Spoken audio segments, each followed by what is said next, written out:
కానీ ఓటేసి గెలిపిస్తే ఇలా రాష్ట్రంలో జరుగుతున్నదేంది?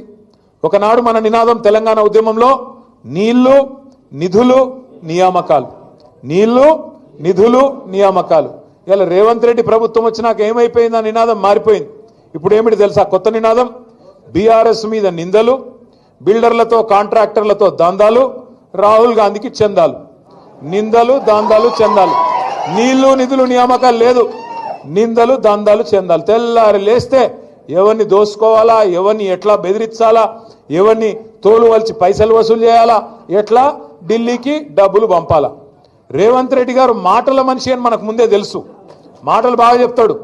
ఎలక్షన్ల ముందు చాలా చెప్పిండు మాటలు, మీకు యాదుకుండాల. మాటల మనిషి అనుకున్నాం ఆనాడు, కానీ మూటల మనిషి అని ఇప్పుడు తెలుస్తా ఉన్నది.